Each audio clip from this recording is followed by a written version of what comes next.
yeah, loyalty, and you see, there is a an example I know about, like it's even in modern times. Let's say that Russia has a war, like with declares a war, and or Saudi Arabia declares a war on Russia.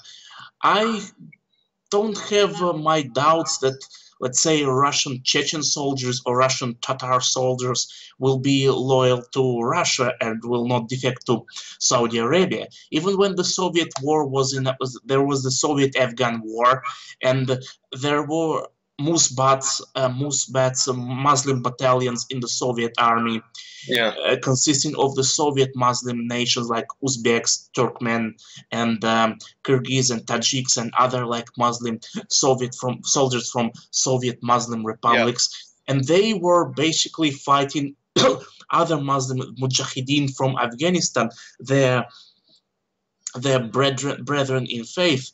And I don't remember any of those Muslim soldiers, even from the special forces and the other. None of them actually defected to Afghani mujahideen. Right. Well, yeah. I mean, there was actually cases where I know Afghan women were actually happy that the Soviet army came in there because they knew they would at least protect them from the Mujahideen. And the thing is, a lot of these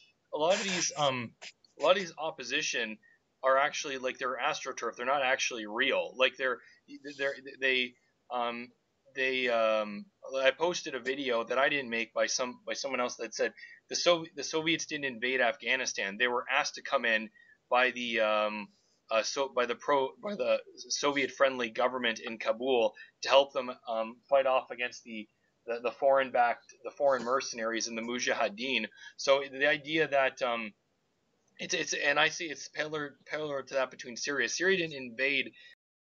Invade Syria. Sorry, Russia didn't invade Syria. The Assad government asked them in for assistance. I mean, same as when people say, "Oh, well, there's Iranians fighting in Syria." I mean, like, yeah, they are foreign, but they're not.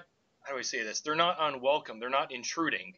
Like like there's some Iranian sort of members of the Iranian National Army there, as well as as well as Hezbollah there from Lebanon. But the thing is, they're allied with the Russia. Iranian, yeah, and the Syrian army. It's like saying nobody says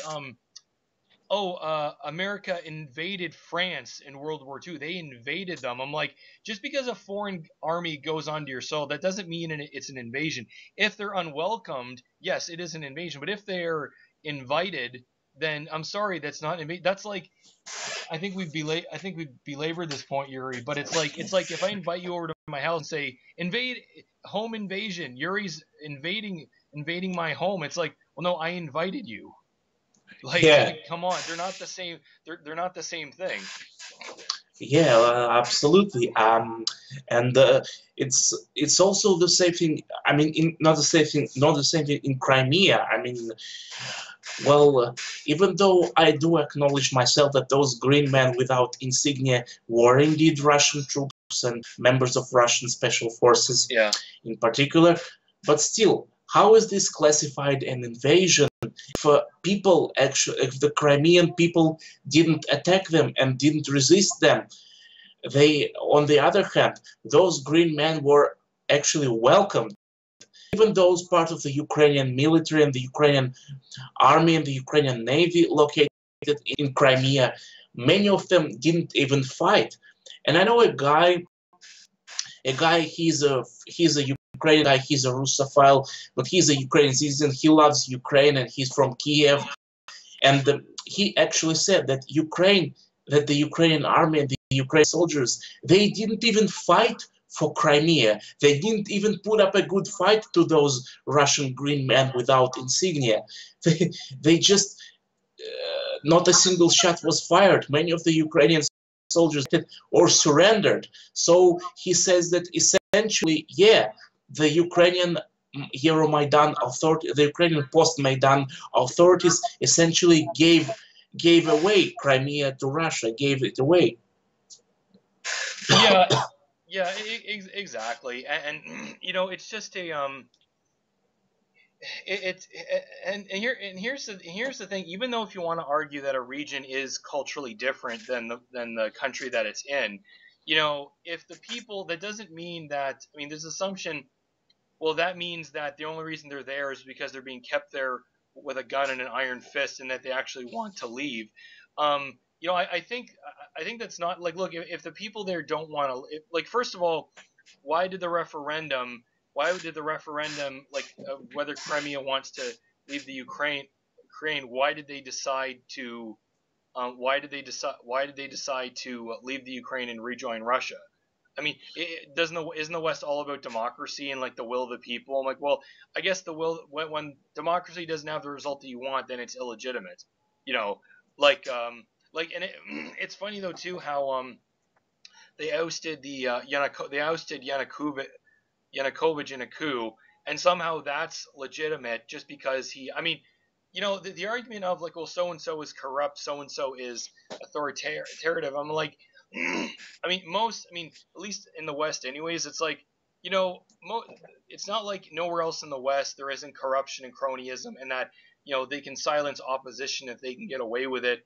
I mean, you know, so this idea of like, oh, Yanukovych had to go because he was corrupt and, you know, not listening to the will of the people. Well, if that's your case, so do I have a right to have a coup in Ottawa tomorrow because I don't like Trudeau? Not that I'm advocating for it in case I'm being listened to right now, but I mean, under that same argument, I should be allowed to have a coup and establish a nationalist junta in Canada just because I don't like the people in A Ottawa liberal right now. government. Yeah. Yeah, absolutely. And if you imagine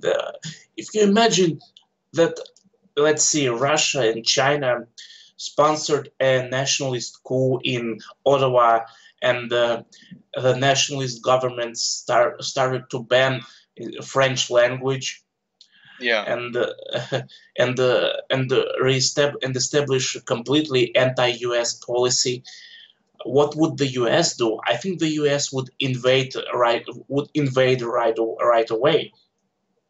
Yeah, they would invade they would invade. Well, not only that, but I mean, you know, just simply saying that you want self-determination, that doesn't give you a blank check to kind of do whatever you want. Like, just because, okay, you may hate the government that rules over you, that doesn't give you a blank check to just kill anybody you think is vaguely associated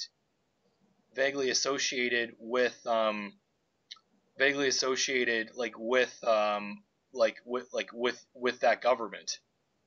You know, like, it doesn't give you a blank check to do anything. Like, okay, you know, people that will say like, oh, Irish, the Irish should have a unified independent state. Same as with the Palestinians. Yeah, fine, I agree with that, but that doesn't give you carte blanche to do whatever the hell you want. Like, you can't just because you don't like the government in London or Tel Aviv, that doesn't mean you can just kill citizens of that country or that government you don't particularly like. I mean, because that would mean, with that, because I hate the Liberal Party of Canada, well, I can show up with a Kalashnikov at a Liberal Party get together and just kill a bunch of people just because they're members of that party. You Yeah, know, like, like the recent, like in the US happened, like the thing happened in the US. I think there is a left-wing, like anti-Trump guy who was a fan of the Rachel Maddow show, and he truly believed in the Russian Trump conspiracy, and he actually went on the rampage and shot a Republican Congress down, a Republican member of Congress. Have you heard about this story? no, but I mean, there's so many, like, you know, violence that happens in particular the U.S. regards to Trump that gets sort of just justified and swept under the rug that, you know, I can't keep track after a while. But it's so funny how you know, if it's a Muslim or anti-Trump um I Muslim or mean, like, imagine. I mean, imagine if an Infowars fan, Alex Jones fan, and the Trump supporter would show up with a gun on a Democrat meeting, on a Democratic senators or Democrat Party meeting, and committed a massacre. Imagine what the outrage would be. Oh, exactly. Yeah, exactly. And it's funny though how there was a shooting in Quebec that happened. I haven't done a big investigation on, it, but allegedly it was against a someone who was anti-Muslim. And it's funny now there's like a big monument to the victims of this anti-Muslim shooter and whatever. But it's funny though when it's the reverse happen, like when it's a if the perpetrator is fighting Christian and it's against minorities, then it's just called being a shooter. But if the reverse happens, if the shooter is a minority and is against, Trump or something that is vaguely part of the white Christian status quo, then it's sort of not called out what it is. Like some shootings are more justified than others. Well, yeah, and it's very selective, very selective. Yeah, the thing is with me is that you have to be consistent with which acts of violence you're going to condemn and which aren't. Like a biggest thing I've noticed with the whole Israel versus Palestine conflict is that people that tend to take one side and sort of demonize the opposition and refuse to see any negative doing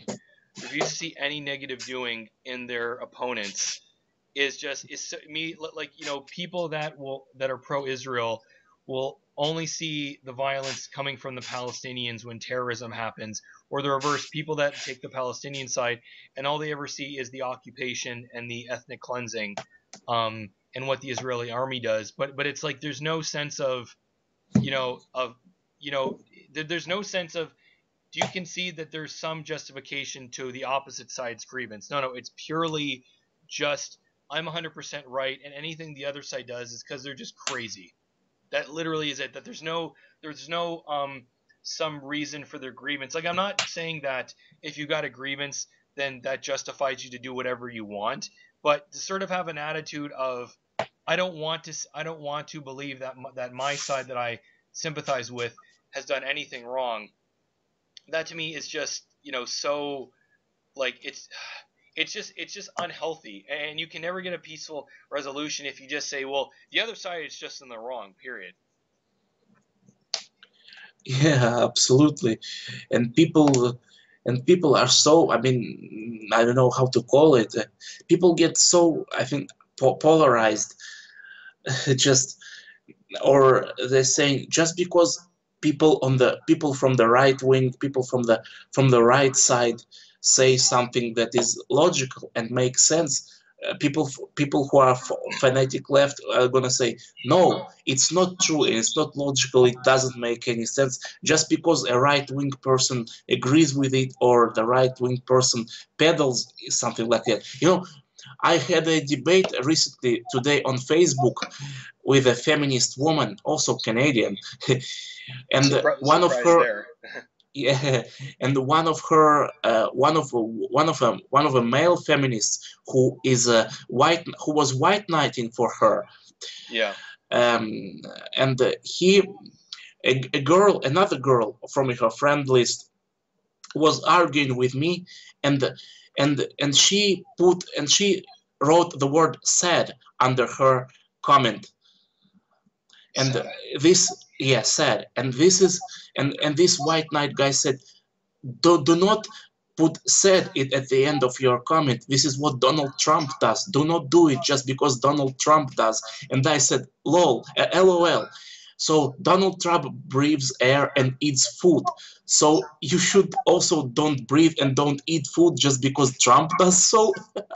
Or Hitler was a vegetarian, so I guess all vegetarians are National Socialists. Like Yeah. these stupid little little like comparisons of it's just so bad. I mean, these little like similarities you may have with somebody, so therefore you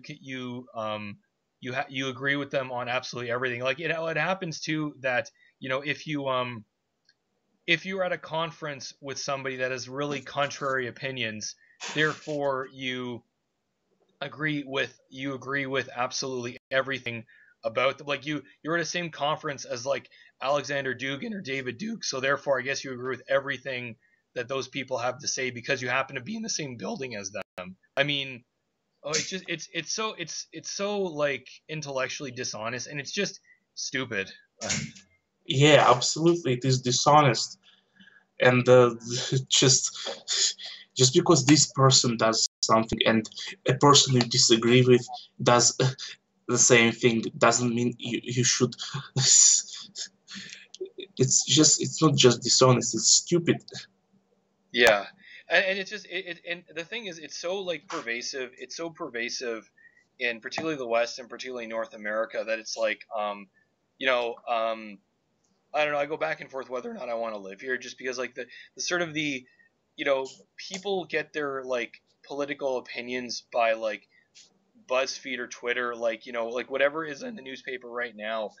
That's what they'll base their opinion about, and it's so like it's so like it's so foolish. Like a headline will say something, and then they'll care about it, and it's like you didn't care about it before the headline came around. Like, do you even know why you care about X, or is it just because the newspaper is telling you should be concerned with it?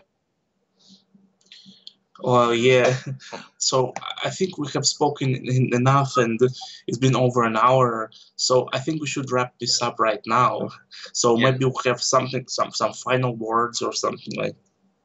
No, not. I've nothing that comes to mind right now. I've sort of said enough, but yeah, I'll. What did you think of I like what Squatting Bear's been doing recently. Who's Yeah, Squatting Slav? I mean, that's what I meant. Sorry, Squatting yeah, Slav. yeah, With the whole yeah. going to the SJWs and just like fucking just just like making them, they get so uncomfortable at the smallest questions. And it's funny though how they'll be so tolerant, but then they'll say like, "Oh, you have a Russian accent." It's like, and then he'll say like, "Well, I thought you were all into multiculturalism. Like, why are you judging me?" You know? Yeah, yeah, yeah. And we covered that in my interview with Squatting Slav. So yeah. So, anyways, man.